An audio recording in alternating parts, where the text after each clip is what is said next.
सावन का महीना चल रहा है भक्तों। इससे पहले मैंने आपके साथ सिंधी में गोगल की और छोटी सातम की कथा शेयर की है। आज मैं आपके साथ बड़ी सातम की कथा शेयर करूंगी, वो भी सिंधी में। जय झूलेलाल। सावण जो महीनो जो कि भगवान शिव जो महीनो आहे, उन में असांजा सभु सिंधियुनि जा वार त्योहार पवंदा आहिनि। नाग देवता जो यानी कि नाग पंचमी जो त्योहार भी इन महीने में पवंदो आहे ऐं नंढी सातम ऐं वॾी सातम भी हिन महीने में ई ईंदी आहे। वॾी सातम जी पूॼा कीअं कजे अॼु मां तव्हांखे उहो ॿुधाईंदसि।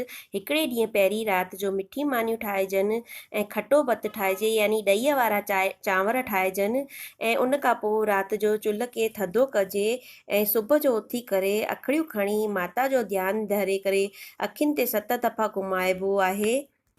घर में अगरि नंढिड़ो ॿारु हुजे त उनखे हथ में अखड़ियूं ॾेई करे ऐं उन ते छंडो हणी करे ईअं चइबो आहे, लाखरो साखरो नंढी माई वॾी माई लंघी पई पार, देवी दानी तूं थधो कर ठार मैया थधो कर ठार। छाकाणि त अखड़ियुनि में अग्नि तत्व हूंदो आहे। अखड़ियूं जेके हूंदियूं आहिनि उहे अखियुनि खे थधो कंदियूं आहिनि, इन करे अखड़ियुनि खे अखियुनि ते ज़रूरु घुमाइजे। उन खां पोइ पूॼा जी थाली ठाहिजे। पूॼा जी थाली में डब गुल फल ऐं जल ऐं कचो खीरु खणिजे ऐं न्याणीअ जो कढिजे, भॻवाननि जे भोग जो कढिजे। पोइ ईअं करे करे पूॼा जी तयारी कजे। ध्यानु रखिजो जोति न जॻाइबी आहे। कॾहिं बि थधे में माता जे अॻियां या गोगरे ते जोति न जॻाइजे। उन खां पोइ अगरि तव्हां वटि शीतला माता जी चेन हुजे त उहा खणो या नॉर्मल चांदी जी चेन या सोने जो को बि चेन या मंगलसूत्र खणी था सघो, उहो गॾु खणी जल जे लोटे में उहो विझी डब विझी अखड़ियूं विझी करे सभु मायूं गॾिजी करे इहे पूॼा कंदियूं आहिनि ऐं ईअं चवंदियूं आहिनि। उन जी कथा कंदियूं आहिनि।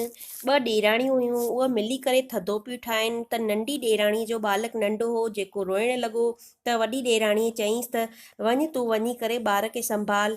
त नंढी ॾेराणी चयईं त जेॾीमहिल तव्हां चुल्ह खे ठारो तेॾीमहिल मूंखे सॾु कजो। त उनखे ॿार खे सुम्हाईंदे उते ई निंड अची वई। वॾी ॾेराणी बि उनखे सॾु करणु भुलिजी वई। त इन ॻाल्हि ते सतीअ माता खे क्रोध आयो ऐं उनजो ॿारु जेको बीमार रहणु लॻो, उहो सम्झी वई त उन खां ग़लती थी आहे। माता उन खां नाराज़ थी वई आहे। वापसि 12 महीने खां पोइ सतां आई, उन भुल बख़्शायईं। पोइ माता उन ते राज़ी थी। जीअं सती माता उन ते राज़ी थी, असां सभिनि ते बि ईअं ई राज़ी थिए। पोइ उन जल में यानी कचे खीर वारे जल में अखड़ियूं विझी मानी विझी हथ में डब खणी करे पोइ ईअं चवंदियूं आहिनि, सावण माई सतां आई भरियूं झोलियूं ॾे, 12 माई सतां आई भरियूं झोलियूं ॾे, जहिड़ी सती शीतला तहिड़ो मूं करे, सतीअ ॼावा 7 पुट जंहिंसां घर सूहे, नीलीअ घोड़ीअ जो चढ़े सो सतीअ जो भाग, सती ओड़े सती पाड़े, सतीअ मां मुंहिंजे घर आई। इन ईअं 7 दफ़ा चइजे। उन ॾींहुं माताऊं ऐं भेनरूं घर जे कम मां फ्री रहंदियूं आहिनि, यानी उन ॾींहुं उन्हनि खे कुझु ठाहिणो करिणो कोन हूंदो आहे।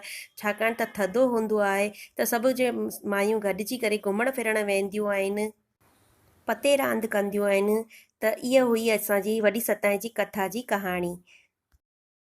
तव्हांखे इहा कथा कीअं लॻी कमेंट बॉक्स में कमेंट करे ज़रूरु ॿुधाइजो ऐं तव्हांजो हिकिड़ो लाइक असांखे सपोर्ट कंदो आहे, त लाइक ज़रूरु कजो, चैनल खे सब्सक्राइब कजो।